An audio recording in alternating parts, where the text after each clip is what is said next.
ఓం శ్రీకృష్ణ పరబ్రహ్మణే నమ. శ్రీమద్భగవద్గీత ఏకాదశోధ్యాయము విశ్వరూప సందర్శన యోగము అన్నమాట. ఆ విశ్వరూపాన్ని చూసి అర్జునుడు శ్రీమన్నారాయణుడైన భగవంతుడైనటువంటి కృష్ణునితో అంటున్నాడు, స్థానే ఋషికేశ తవ ప్రకీర్త్యా జగత్ప్రహృష్యత్యనురజ్యతే చ రక్షాంసి పీతాని దిశో ద్రవంతి సర్వే నమస్యంతి చ సిద్ధసంగాః. స్థానే ఋషికేశ తవ ప్రకీర్తి అంటున్నాడు. ఓ ఋషికేశ, తవ ప్రకీర్త్యా నీ కీర్తన ద్వారా జగత్ ప్రహృష్యత్యనురజ్యతే చ, మరి ఈ జగత్తంతా కూడా ప్రహృష్యతి సంతోషిస్తూ ఉంది, అనురజ్యతే చ అనురాగం పొందుతూ ఉన్నది, అది నిజమేను అన్నాడు. ఎందుకంటే రక్షాంసి పీతాని దిశో ద్రవంతి, ఈ రాక్షసులంతా కూడా భయపడి దిశోద్రవంతి నలుదిక్కులకు ద్రవంతి పారిపోతూ ఉన్నారు.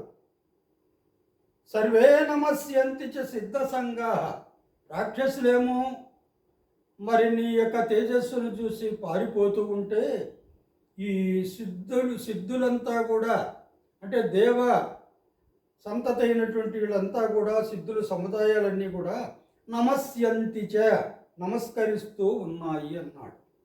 స్థానే ఋషికేశ తవ ప్రకీర్త్యా జగత్ప్రహృష్యత్యనురజ్యతే చ రక్షాంసి పీతాని దిశో ద్రవంతి సర్వే నమస్యంతి చ సిద్ధసంగాః. కస్మాచ్చతేన నమేరన్మహాత్మన్ గరీయసే బ్రహ్మణోప్యాదికర్త్రే అనంతదేవేశ జగన్నివాస త్వమక్షరం సదసత్తత్పరం యత్ అంటున్నాడు. మహాత్మన్ అంటున్నాడు. ఓ మహాత్మా, గరీయసే అందరికన్నా గొప్పవాడివి, బ్రహ్మణోపి బ్రహ్మదేవుడికి కూడా అధికర్త్రే, అంటే అతన్ని కూడా సృష్టించినటువంటి వాడు మొదటి కర్త అయినటువంటి నీకు ఆ దేవతలంతా కూడా కస్మాచ ఏ కారణం చేత నమేరన్ నమస్కరించరు అన్నాడు. మరి వాళ్ళకంతా కూడా అందరికన్నా గొప్పవాడివే, బ్రహ్మదేవుని యొక్క పుట్టుకు కూడా నీవే కారణభూతుడివే, అలాంటి మరి వాళ్ళంతా కూడా నిన్ను ఎందుకు నమస్కరించరు? అనంతుడవి, దేవేశ దేవాధిపతివి అయినటువంటి జగన్నివాస, ఓ జగన్నివాసుడా, ఎత్తు ఏది అక్షరము అంటే నాశనము లేనటువంటిది, సత్తు అసత్తు అన్నమాట. సత్ అంటే ఉండేది, అసత్ అంటే లేనిది, పరమం కూడా ఉన్నదో పరం, అది త్వం నీవే అంటున్నాడు. మహాత్మా, వారు ఎందుకు నమస్కరించరు అని ప్రశ్నించాడు. అందరికన్నా గొప్పవాడివి, బ్రహ్మదేవుడికి కూడా జన్మ కారణమైన వాడివి కూడా నీవే కదా. అనంత దేవేశ, జగత్తుకు నివాసమైన వాడా, సత్తుకి అసత్తుకి అతీతమైన అక్షస్వరూపుడివి కదా నీవు అన్నాడు. భగవంతుని స్వరూపాన్ని అర్థం చేసుకునే స్థితికి వచ్చిన సాధకుడికి లోకంలో ఉన్న వాళ్ళందరూ భగవంతుడికే జోహారులు అర్పించి ఆనందిస్తున్నట్లు తెలుస్తుంది అన్నమాట. అంటే భగవంతుని యొక్క స్వరూపాన్ని అర్థం చేసుకోవాలి. ఆ స్థితికి వచ్చినటువంటి సాధకుడికి లోకంలో ఉండే వాళ్ళంతా కూడా భగవంతుడికే జోహారులు అర్పిస్తూ ఆనందిస్తున్నట్లు తెలుస్తుందట. విషయలోలుడు లంపటుడు కూడా తాము అనుభవించే భోగాలని లోనున్న భగవంతుడికే అర్పిస్తున్నారు అంటున్నాడు. విషయలోలుడు ఇటువంటి భోగాలంతా కూడా వాళ్ళు కూడా భగవదర్పణం చేస్తున్నారు. చనిపోయాక ఏ భోగాలు ఉండవు కదా, అందుకని అర్పణ చేసిపోతున్నారు అని. సత్తు అసత్తు ఇంద్రియ గోచరమైన స్థూల విషయాలు, సత్తు మనోబుద్ధులకి మాత్రం తెలిసే ఉద్రేకాలు తలపులు అసత్తులు అన్నమాట. జగన్నివాసుడు అంటే భగవంతుని చేతనత్వ కారణంగా ప్రాణులు జడ ప్రపంచం నిలిచి ఉన్నాయి అని. దాని తర్వాత ఇంకా ఏమని స్తుతిస్తున్నా అంటే, త్వమాదిదేవ పురుష పురాణ త్వమస్య విశ్వస్య పరం నిదానం వేత్తాసి వేద్యం చ పరం చ ధామ త్వయా తతం విశ్వమనంతరూపా. త్వం ఆదిదేవ అంటున్నాడు.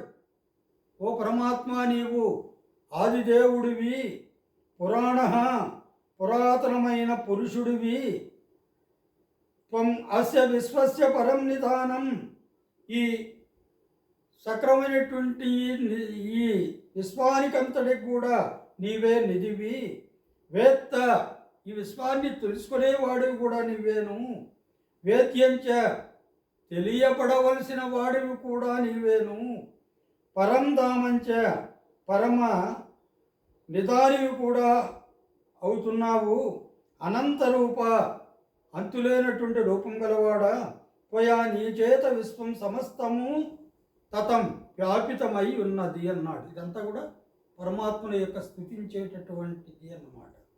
వాయుర్యమోగ్నిర్వరుణస్య శాంకః ప్రజాపతిస్త్వం ప్రపితామహశ్చ నమో నమస్తేస్తు సహస్రకృత్వః పునశ్చ భూయోపి నమో నమస్తే. అంటే ఏమిటుండవు, వాయువు నీవే, యమః యముడవు యముడివి నీవే, అగ్ని అగ్నివి నీవే, వరుణుడివి నీవే, శశాంకః చంద్రుడివి నీవే, ప్రజాపతివి కూడా నీవే. అంటే ప్రజాపతి అంటే బ్రహ్మని. ప్రపితామహశ్చ అంటున్నాడు, ప్రపితామహుడివి కూడా అంటే బ్రహ్మదేవుడికి తండ్రివి కూడా నీవేను అన్నాడు. నమో నమస్తేస్తు సహస్రకృత్వ అంటున్నాడు, నీకు 1000 సార్లుగా నమస్కారాలు అని కూడా చెప్పినాడు. పునశ్చ భూయోపి నమో నమస్తే అన్నాడు. అని 1000 నమస్కారాలు చెప్పి తిరిగి మళ్ళీ మళ్ళీ నీకు నమస్కారాలు స్వామి అన్నాడు. నమ పురస్తాదత పృష్ఠతస్తే నమోస్తుతే సర్వత ఏవ సర్వా. మరి ఈ విధంగా ఇంకా కొన్ని విషయాలు చెప్పబోతున్నాడు. వాటిని అన్నిటినీ కూడా మనం తర్వాత కార్యక్రమంలో చెప్పుకుందాం. హరి ఓం తత్సత్.